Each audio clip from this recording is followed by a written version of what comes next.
La palabra de hoy está en Romanos, capítulo 12, versículos 1 a 8. Versión Dios habla hoy. Por tanto, hermanos míos, les ruego por la misericordia de Dios que se presenten ustedes mismos como ofrenda viva, santa y agradable a Dios. Este es el verdadero culto que deben ofrecer. No vivan ya según los criterios del tiempo presente. Al contrario, cambien su manera de pensar para que así cambie su manera de vivir y lleguen a conocer la voluntad de Dios. Es decir, lo que es bueno, lo que le es grato, lo que es perfecto. Por el encargo que Dios, en su bondad, me ha dado, digo a todos ustedes, que ninguno piense de sí mismo más de lo que deben pensar. Antes bien, cada uno piense que sí con moderación, según los dones que Dios le haya dado, junto con la fe. Porque así como en un solo cuerpo tenemos muchos miembros, y no todos los miembros sirven para lo mismo, así también nosotros, aunque somos muchos, formamos un solo cuerpo en Cristo, y estamos unidos unos a otros como miembros de un mismo cuerpo. Dios nos ha dado diferentes dones, según lo que Él quiso dar a cada uno. Por lo tanto, si Dios nos ha dado el don de profecía, hablamos según la fe que tenemos. Si nos ha dado el don de servir a otros, sirvámoslos bien. El que haya recibido el don de enseñar, que se dedica a la enseñanza. El que ha recibido el don de animar a otros, que se dediquen a animarlos. El que da, hágalo con sencillez. El que ocupa un puesto de responsabilidad,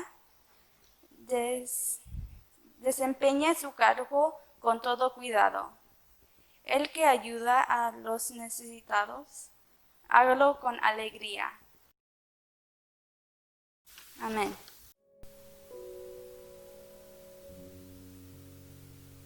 Uno de los temas un poquito diferentes que tenemos el día de hoy es: el cuerpo necesita del ojo y el ojo necesita del cuerpo.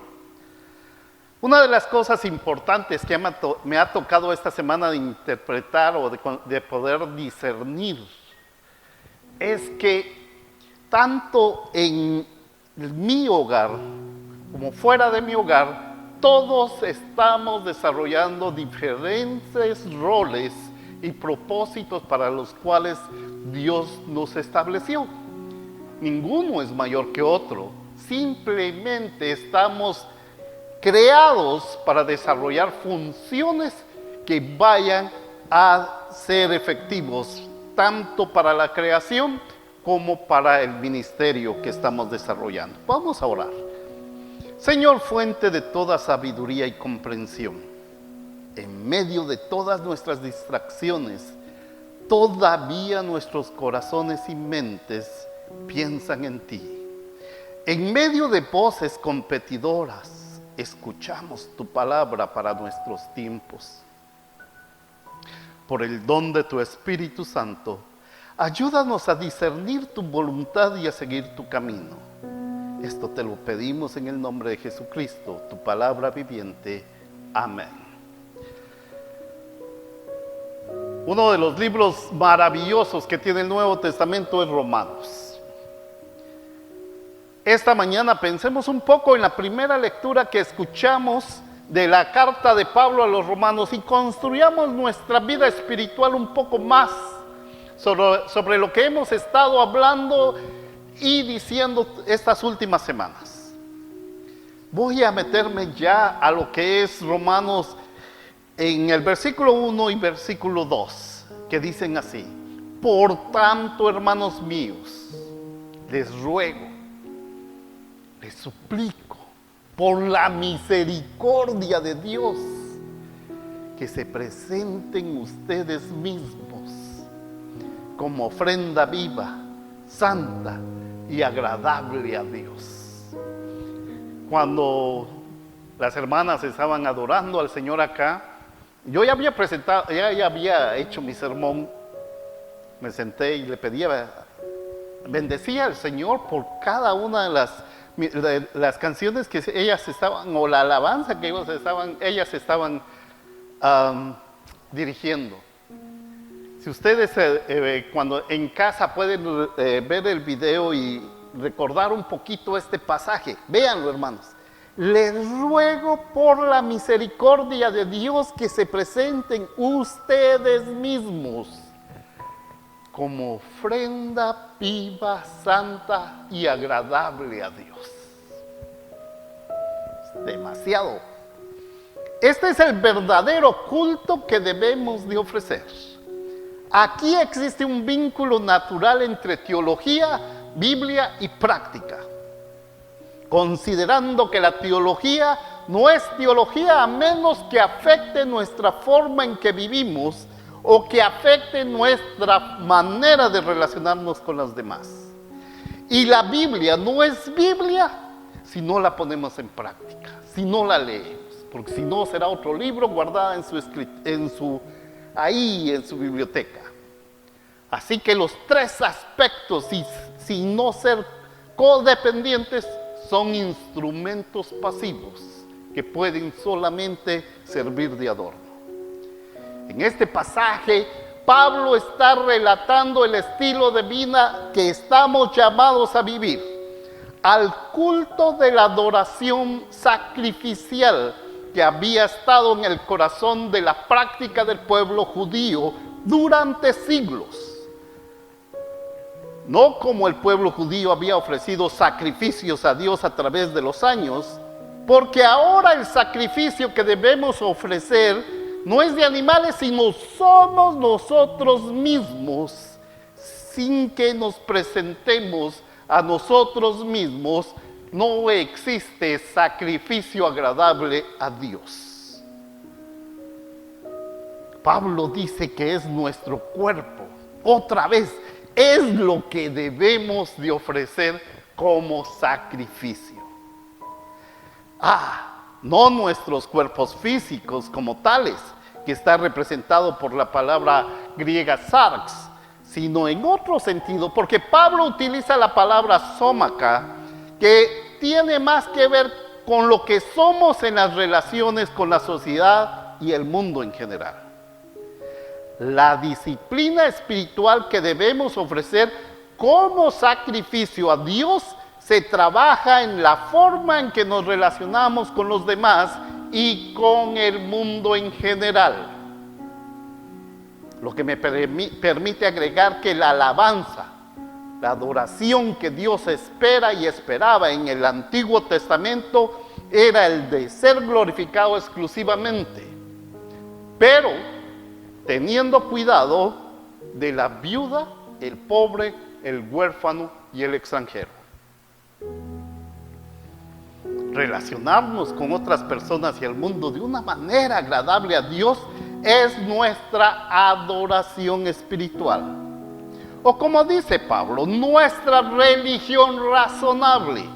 Y el énfasis aquí está en el uso de la razón, la racionalidad como muestra de ofrenda a Dios. Nuestra racionalidad es lo que nos hace diferente de otras criaturas. Vuestra racionalidad es la forma en que comprendemos y experimentamos al Dios creador en nuestras vidas. por lo que debemos de ser seres racionales en nuestra vida de sacrificio y de adoración, si queremos cumplir nuestro destino como seres humanos. El filósofo griego Epicuro escribió una vez: si yo fuera ruiseñor, debería estar cantando como ruiseñor. Si yo fuera un cisne, estuviera cantando como un cisne. Pero como soy un ser racional, por lo tanto debo de estar cantando himnos de alabanza a Dios. Es lo que somos. Es así como se nos ha hecho para la adoración de Dios, que es nuestra respuesta racional a la verdad de nuestra creación. Y como resultado de perseguir este camino de esta manera, una transformación se nos acerca. Entonces, hermanas y hermanas, no vivan ya según los criterios del tiempo presente. Al contrario, cambien su manera de pensar, porque así también cambien su manera de vivir y lleguen a conocer la voluntad de Dios, es decir, lo que es bueno y lo que es grato, lo que es perfecto. Usted y yo no debemos ajustarnos o conformarnos al presente tiempo o al presente siglo. En cambio, debemos ser transformados por la renovación de nuestras mentes. Aquí hay un par de palabras interesantes para pensar o para reflexionar. La transformación y la renovación. Teniendo a la transformación que cambiar, sugiere aunque podemos cambiar, sugiere que hay continuidad de algo con lo antiguo. Y la renovación sugiere que ya no va a haber relación con lo antiguo. ¿Los estoy confundiendo? No solo ustedes, yo ya estoy confundido.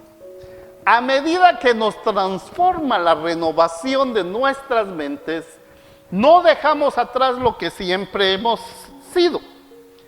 Yo seguiré siendo Julio, con mis malos chistes de siempre, a veces juguetón, y por ahí haciendo que otra broma con algunos hermanos.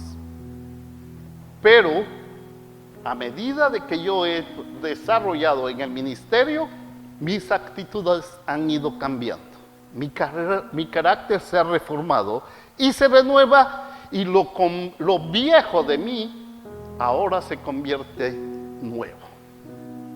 El viejo Julio se renueva con nuevas ideas, nuevo comportamiento y nuevo pensamiento. Sin embargo, el cuerpo es el mismo. Aunque ya quisiera bajar de peso, pero el cuerpo es el mismo. Y el propósito de esa transformación queda claro en el versículo 2. Para que puedas determinar cuál es la voluntad de Dios, lo que es bueno, aceptable, perfecto. Nos transformamos para poder hacer evaluaciones sobre nuestro comportamiento, nuestros pensamientos o palabras. Poner a prueba, discernir y averiguar si nos comportamos de una manera que es agradable y digna a Dios. Entonces, luego transformar nuestro comportamiento si el Señor así lo necesita. Y Pablo luego pasa a describir cómo es ese comportamiento transformador en la práctica. Y no es de extrañar que lo primero que Pablo trata es cómo una mente transformada y renovada cambia la forma en que nos relacionamos en la comunidad de la iglesia y su vecindario. Como cristianos, todos estamos llamados a una nueva vida en comunidad entre nosotros. No podemos vivir la vida cristiana sin estar adaptados a la iglesia. Debemos estar arraigados en la vida de la iglesia, la vida del cuerpo de Cristo, y encontrar nuestra verdadera identidad en esta comunidad. Y así Pablo tiene esto como el primer y principal punto cuando se trata de considerar las implicaciones de una mente renovada. Y lo interesante de la palabra de aliento de Pablo acerca de la iglesia es que se preocupa especialmente por la necesidad de la moderación, que está tratando de decir. Versículo 3, por el encargo que Dios en su bondad me ha dado, digo a todos ustedes que ninguno piense de sí mismo más de lo que debe de pensar. Antes bien, cada uno piense de sí con moderación, según los dones que Dios le haya dado junto con el tamaño de su fe. Aquí no es lugar para el exceso o desequilibrio y formas extremas de espiritualidad que en la iglesia cristiana han estado ocurriendo. En este capítulo, Pablo pide claramente un acercamiento a la espiritualidad, apasionado, lleno del Espíritu Santo, sí, pero moderado en su trabajo. Y la influencia moderadora debe ser que nos comportemos de acuerdo con la medida de la fe que Dios nos ha dado, ni más ni menos. Cada uno de nosotros tiene una medida diferente de fe, por supuesto, es obvio, y así la forma en que vivamos nuestra fe será diferente para cada uno de nosotros. Pero no debemos pretender ser lo que no somos, ni pretender tener más fe de la que tenemos, o menos fe que nosotros tenemos. En su lugar, conocer nuestra medida de fe y vivir gozoso, de acuerdo con nuestra medida de fe. Y como todos tenemos diferentes medidas de fe, todos tenemos dones totalmente diferentes. Me gozo en escuchar a las hermanas que cantan hermosamente. Me gozo ver a las personas que trabajan para que todo lo que aquí se hace funcione. Porque así como en un cuerpo tenemos miembros diferentes y todos los miembros no tienen la misma función, por lo que todos somos un solo cuerpo en Cristo e individualmente miembros unos de otros, teniendo carismas que difieren de acuerdo con la gracia que se nos ha dado. Así que de nuevo observamos lo importante que es para Pablo que resolvamos nuestra fe en comunidad con los demás. Tu fe, hermana Jennifer, tu hermano Ramón, hermano Pablo, no es asunto personal. Mi fe no es asunto privado. Estamos en relación entre nosotros y trabajamos nuestra fe como cuerpo, una comunidad de creyentes en Cristo. Somos una comunidad de fe. Sencillamente la fe cristiana es una experiencia comunitaria y lo que es crucial, la iglesia es una comunidad carismática. Por ello, mis estudios bíblicos los involucro a cada uno de ustedes cuando los tengo, a fin que de nuestras experiencias personales con Dios sean utilizadas para el crecimiento de toda la comunidad bautista, de esta comunidad que estamos acá, o presbiteriana, o no denominacional, lo más importante, nuestra comunidad de fe. Ahora la palabra carismático ha sido secuestrada en los últimos años y se toma para describir solo un ala, una expresión de la iglesia evangélica. Y se ve para describir una manera de hacer un culto que encontrarán muy atractivo algunos y otros encontrarán incómodo. Pero teológicamente necesitamos devolver a la palabra carismático su significado real, original, es decir, que todas las denominaciones, toda la iglesia, solo pueden existir y ministrar y adorar en la gracia de los carismas de Dios, que son exclusivamente los dones espirituales que el Espíritu Santo nos ha dado. Todas las iglesias funcionan a través de los dones espirituales. Lo anterior es una simple verdad teológica. Para algunos eso se manifestará como lo que llamamos adoración carismática. Para otros se manifestará en el ambiente tranquilo, contemplativo de un monasterio o una iglesia presbiteriana. Ambos son carismáticos en el verdadero sentido, porque ambos dependen del Espíritu de Dios. Y así, en el sentido más amplio, Pablo nos llama de nuevo a ser una comunidad carismática, totalmente dependiente de los dones del Espíritu en nuestra vida corporativa juntos. Y en esa comunidad carismática será inevitablemente diversa, porque Dios ha dado una diversidad de dones. Es lógico. Somos un cuerpo a pesar de nuestra diversidad, o sea, de nuestras diferencias. Nuestras diferencias deben ser celebradas, no suprimidas, ni mucho menos criticadas. Si todo el mundo fuera una oreja y el cuerpo de Cristo fuera solo una oreja gigante, sería un monstruo, no sería una comunidad. Si todo el mundo fuera una uña del pie y el cuerpo de Cristo fuera esa uña del pie y gigante, sería inútil y despreciada. Somos diversos. Somos oídos y ojos, uñas y corazones, hígados, lenguas, y todo junto con la diversidad que trabaja en la unidad, hacemos el cuerpo de Cristo, que es un cuerpo hermoso y perfecto.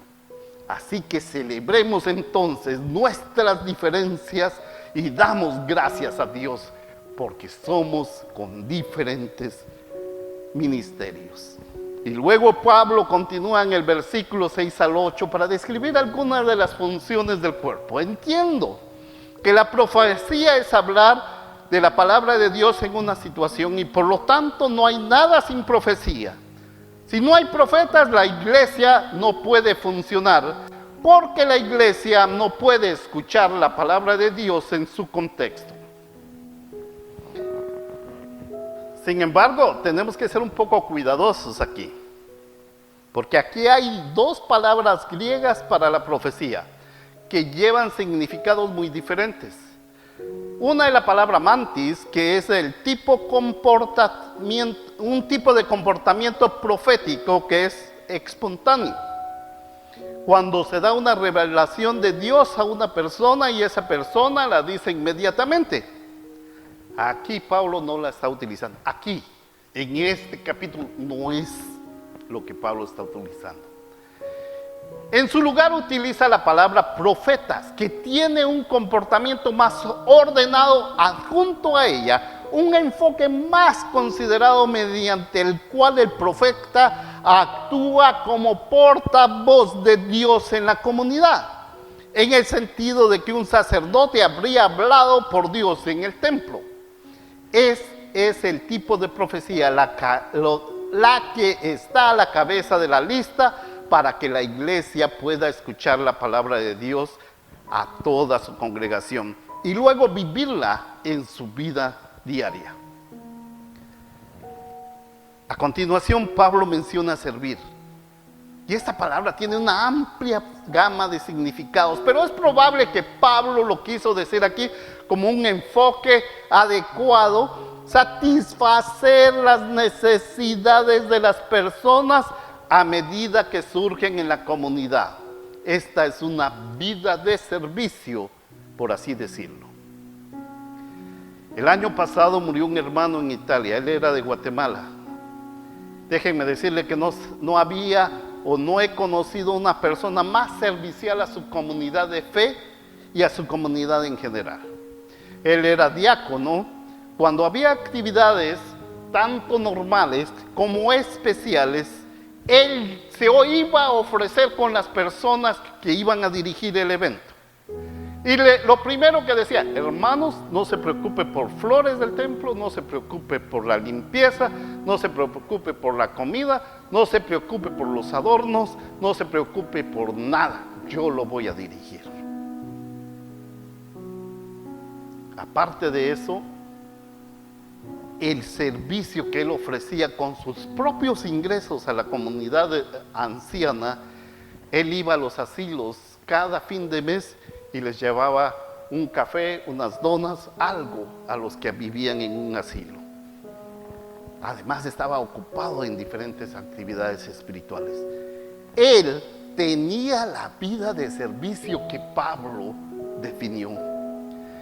Entonces Pablo se refiere a otro punto esencial, la enseñanza, que por supuesto puede ser o estar estrechamente alineada con la profecía en el sentido de que Pablo acaba de utilizar ese concepto anteriormente señalado. Pero como don del Espíritu, la enseñanza no es solo la transmisión o la lectura de la información, sino que es un papel más interpretativo.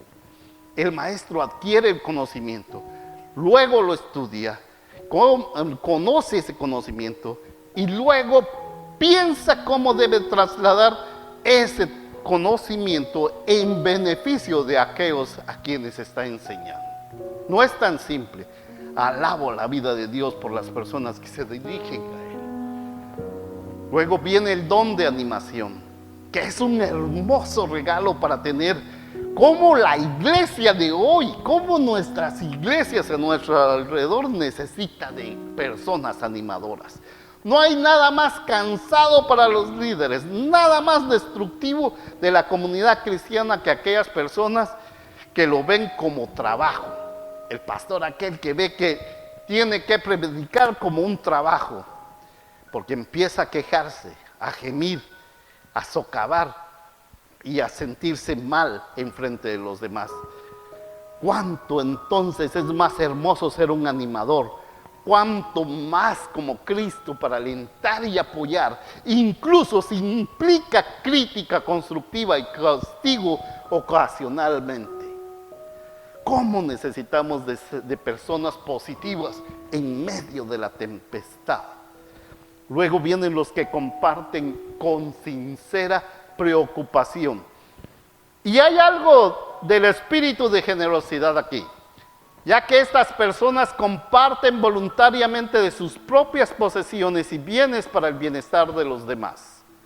Una vez más, hay algo tan hermoso en la persona que no se aferra a sus propias posesiones. Pero todos debemos de hacerlo si acaso el Señor así lo ha decidido. Por favor, hermanos, si usted solo tiene lo necesario, no es necesario que lo haga. Pero ve todo esto, la donación hacia las personas se ve como un regalo de Dios para ser compartido con los demás. Luego viene el que se preocupa con el entusiasmo. Y esta palabra adquiere el sentido de ser un protector. Alguien en la comunidad cristiana que es capaz de cuidar a los que son vulnerables o al margen o que se les niega sus derechos. Tal vez alguien con riqueza o posesión social en la comunidad en general, o alguien que tenga el conocimiento y la capacidad de abogar por las personas oprimidas. Finalmente tenemos a aquellos que hacen actos de misericordia.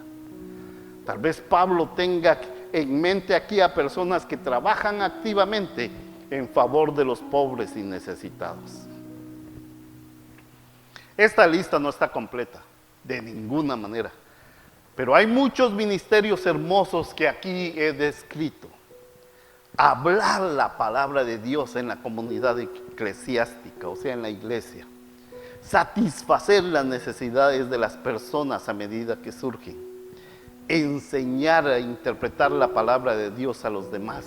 Alentar a los demás. Compartir posesiones con los necesitados. Abogar en nombre de aquellos que no tienen voz. Satisfacer las necesidades de los pobres. No sería una mala visión tener cada uno de estos dones antes señalados y ver que cada uno de estos ministerios pueden llegar a llevarnos a la madurez de nuestra propia iglesia. Entonces realmente empezaríamos a reflejar a Cristo en el mundo. Y así Pablo resume todo esto. y comienza a relacionarlo con más instrucciones en una frase hermosa y sencilla en el versículo 9. Que el amor sea sincero. Eso es todo. Esa es la suma total de la vida evangélica. Que el amor sea sincero. Ese es nuestro llamamiento como cristianos, compartir el amor entre nosotros y con la comunidad que nos rodea. Ese es nuestro último llamamiento como iglesia. Hermanos y hermanas, en este pasaje Pablo nos llama a la renovación y a la transformación. Y en el poder del Espíritu Santo creemos que Dios está renovando y transformando constantemente esta comunidad para que cumplamos nuestro destino como pueblo de Dios para esta generación. En este pasaje Pablo nos llama a no conformarnos a la edad actual. Hagamos todo lo que es posible para avanzar juntos como cuerpo de Cristo hacia el futuro que Dios tiene preparado para cada uno de nosotros. Pongámonos de pie, vamos a orar. Señor, en esta mañana queremos agradecerte que has hablado a nuestros corazones, has tocado nuestras almas y nuestra conciencia. Te has mostrado claramente hacia nosotros para saber qué es lo que quieres y qué es lo que pides de cada uno. Ahora por lo demás, hermanos, tened gozo, perfeccionados, consolados, sed de un mismo sentir y vivid en paz, y el Dios de paz y de amor estará con vosotros.